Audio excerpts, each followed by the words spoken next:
दोस्तों आज हम लोग क्लास 11 का पॉलिटिकल साइंस का सेकेंड चैप्टर पढ़ने जा रहे हैं। हम लोगों ने जो ये सीरीज शुरू किया है, इस सीरीज में क्लास 11 का आर्ट्स का, साइंस का और कॉमर्स का कंप्लीट एमसीक्यू का क्लास आप लोगों को मिलेगा। अगर आप आर्ट्स के स्टूडेंट हैं तो उसके लिए आपको CWH आर्ट्स का चैनल सब्सक्राइब करना है, जिस चैनल पे ये वीडियो जा रहा है।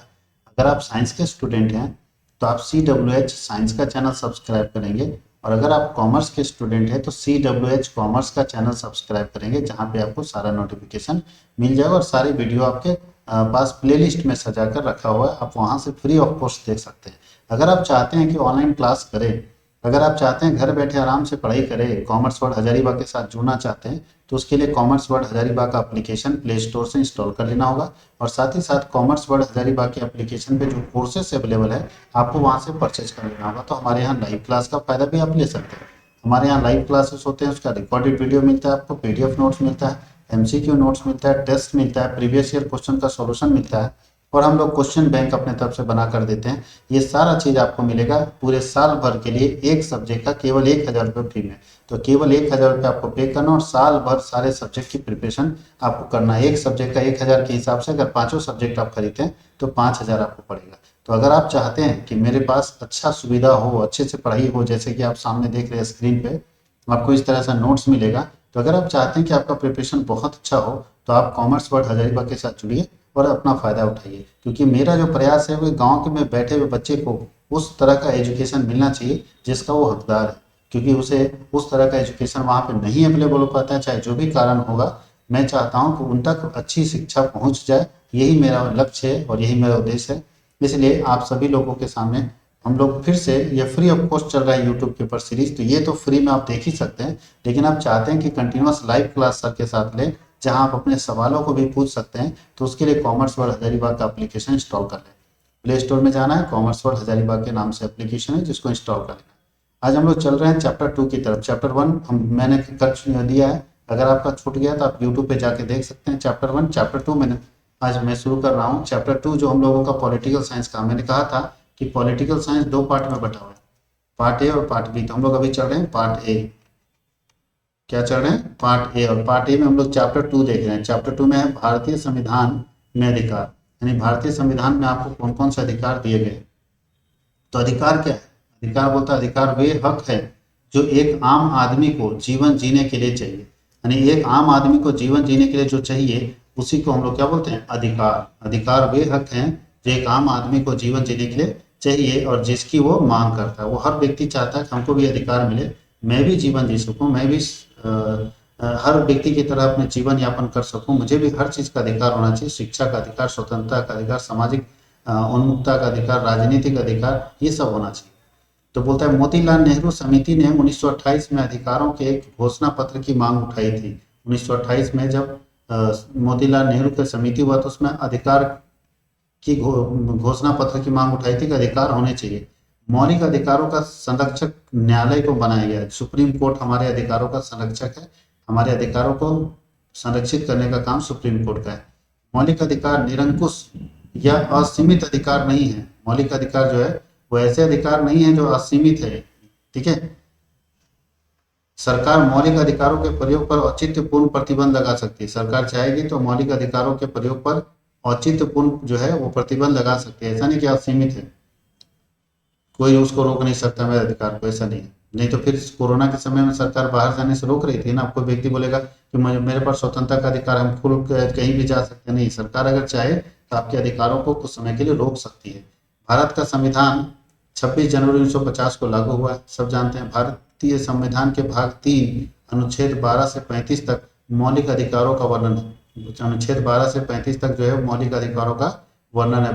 भारत के संविधान में 6 मौलिक अधिकारों का उपबंध किया गया है। स्वतंत्रता का अर्थ होता है आजादी, जिसको हम बोलते हैं। स्वतंत्रता का अर्थ होता है चिंतन, चिंतन या अभिव्यक्ति और कार्य करने की स्वतंत्रता। लेकिन स्वतंत्रता का अर्थ यह नहीं है कि हम जैसा चाहें वैसा करने लगे।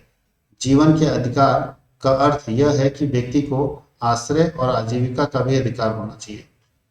निवारक नजरबंदी अधिकतम 3 महीने के लिए हो सकती है। जो नजरबंदी बोलते हैं ना कि नजरबंद कर दिया गया, कहीं छिपा दिया गया, तो 3 महीने तक के लिए हो सकती है। जैसा कि जब हम लोग 370 हटाए थे जम्मू कश्मीर से, तो जम्मू कश्मीर के कुछ नेताओं को 3 महीने तक क्या किए, नजरबंद कर दिए। संविधान के अनुसार 14 वर्ष से कम आयु के बच्चे को किसी कारखाने, खदान यानी किसी खतरनाक काम में नहीं लगाया जा सकता। यानी जिसका 14 वर्ष से कम उम्र है उसको कहीं पे भी काम में नहीं लगाया जा सकता, जो उसके जीवन के लिए क्या होगा, खतरनाक होगा, क्योंकि ऐसे कामों में लगाने से उनके जीवन को नुकसान हो सकता है। तो ऐसे श्रमिकों को जो 14 साल से कम उम्र के हैं, इनको बाल श्रमिक कहा जाता है। इनके लिए कानून बना है labour act, child labour act, बच्चों के लिए कानून बना हुआ है। डॉक्टर भीमराव अंबेडकर ने संवैधानिक उपचारों के अधिकार को संविधान का हृदय और आत्मा कहा है। ध्यान दीजिएगा, जो संवैधानिक उपचारों का अधिकार जो दिया हुआ है उसको डॉक्टर भीमराव अंबेडकर क्या बोले हैं कि यही संविधान का हृदय है और यही संविधान की आत्मा है। 44वें संविधान संशोधन 1978 के द्वारा संपत्ति का अधिकार अब मौलिक अधिकार नहीं होकर कानूनी अधिकार बन गया है। बोलता है संविधान का जो संशोधन हुआ 44वां संशोधन, उसमें जो संपत्ति का अधिकार था उसे मौलिक अधिकार में रखा गया था, जबकि अब उसे हटा के कानूनी अधिकार बना दिया गया, जो भारतीय संविधान के अनुच्छेद 300 में शामिल हो गया। 1993 में ईस्वी में राष्ट्रीय मानवाधिकार आयोग का गठन किया गया। 1993 में पूछा जाएगा कि राष्ट्रीय मानवाधिकार आयोग का गठन कब किया गया, तो 1993 में राष्ट्रीय मानवाधिकार आयोग का गठन किया गया है। भारतीय संविधान के भाग 4 में अनुच्छेद 36 से 51 तक राज्य के नीति निर्देशक तत्वों का उपबंध है। पूछेगा कि राज्य के नीति निर्देशक तत्व कौन से अनुच्छेद में आते हैं, तो अनुच्छेद 36 से लेकर अनुच्छेद 51 तक आते हैं। राज्य के नीति निर्देशक तत्व आयरलैंड से ले गए। ध्यान ये भी पूछता है कि राज्य के नीति निर्देशक तत्व कौन से देश के संविधान से ले गए, तो आयरलैंड के संविधान से इसको लिया गया। राज्य के नीति निर्देशक तत्व न्यायालय में वाद योग्य नहीं है, यानी जो भी राज्य के नीति निर्देशक तत्व है उसको कोर्ट में कोई चैलेंज नहीं कर सकता, उसके खिलाफ कोर्ट में नहीं जा सकता कोई। 42वां संविधान संशोधन 1976 में के द्वारा नागरिकों के मौलिक कर्तव्यों की सूची में का समावेश किया गया, जिसमें कुल 10 कर्तव्य है। मौलिक कर्तव्य ध्यान दीजिएगा 42वां संशोधन में डाला गया, जिसमें एक व्यक्ति को, भाई हमको 6 अधिकार मिले, खाली अधिकार ही नहीं है, साथ ही साथ कर्तव्य होगा, तो 10 कर्तव्य भी है। नागरिक होने के नाते, भारत का नागरिक होने के नाते भारत के 10 कर्तव्य है नागरिक होने के नाते, और 6 अधिकार हैं हमें मिले। समान नागरिक संहिता, ग्राम पंचायत, महिला और पुरुष, जिसको देखिए समान नागरिक संहिता मतलब कॉमन सिविल कोड, ये जो हम बात कर रहे थे कॉमन सिविल कोड की बात कर रहे थे, ठीक है, या कॉमन सिविल कोड की के अंदर आता सीसीए, तो कॉमन सिविल कोड की बात कर रहे थे।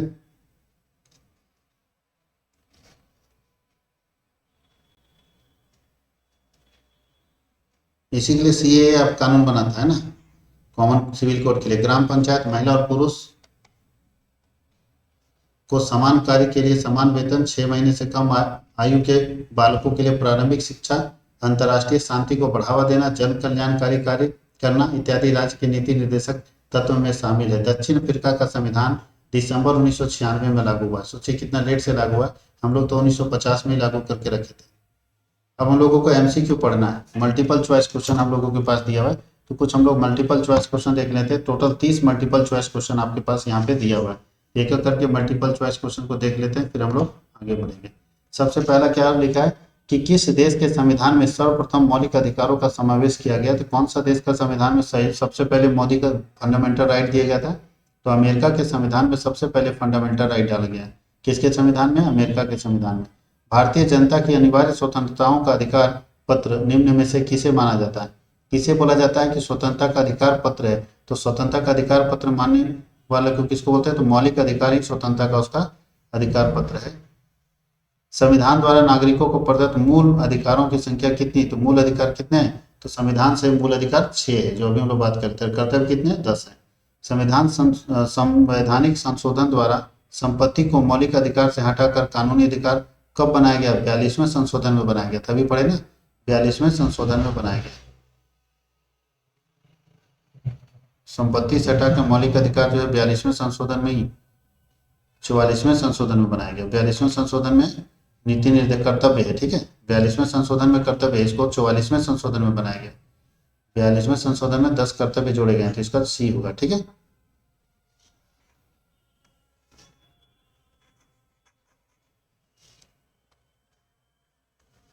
चलिए अब बोलता है संपत्ति का अधिकार कब, अब क्या है, संपत्ति का अधिकार को क्या बनाया गया, यही देखिए, संपत्ति को मौलिक अधिकार से हटाकर कानूनी अधिकार बना दिया गया।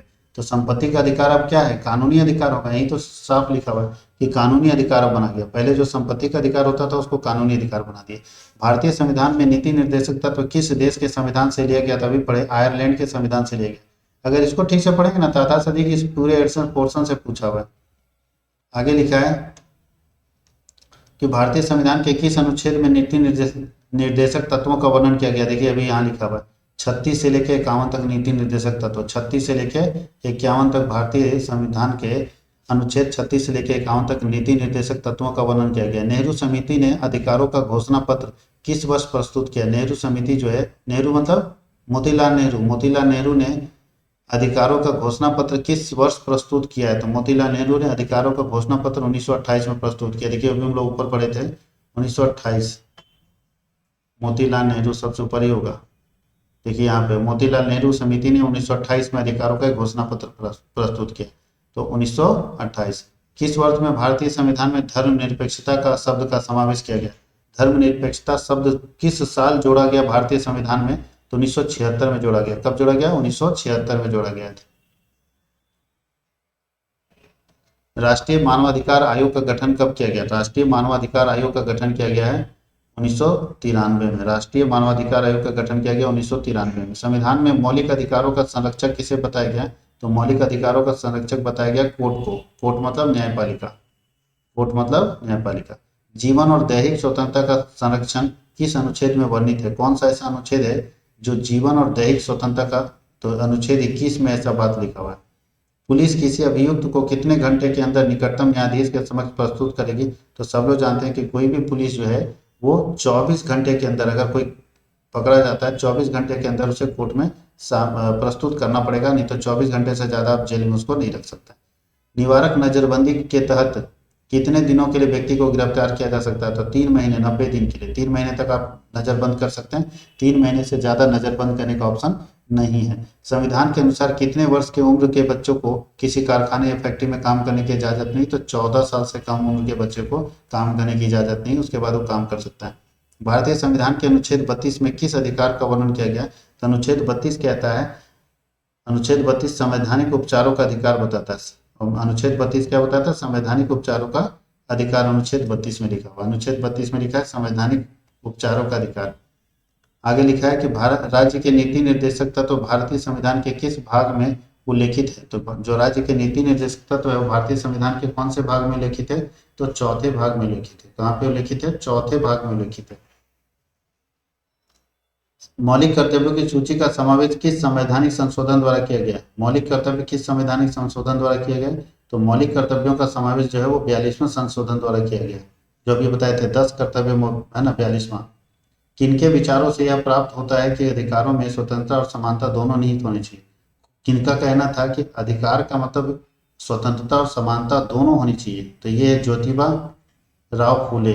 संपत्ति का अधिकार भारतीय संविधान के किस अनुच्छेद में शामिल है। कौन सा अनुच्छेद ये कहता है कि संपत्ति का अधिकार होना चाहिए। तो अनुच्छेद बताता है संपत्ति के अधिकार के लिए अगर हम बात करें तो अनुच्छेद है 300, अनुच्छेद 300A।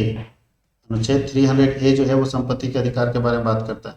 भारतीय संविधान के किस भाग को मैग्ना कार्टा कहा जाता है। कौन सा भाग है जिसको मैग्ना कार्टा कहा जाता है। तो भाग 3 को मैग्ना कार्टा कहा जाता है। शिक्षा का अधिकार भारतीय संविधान के किस अनुच्छेद में वर्णित है।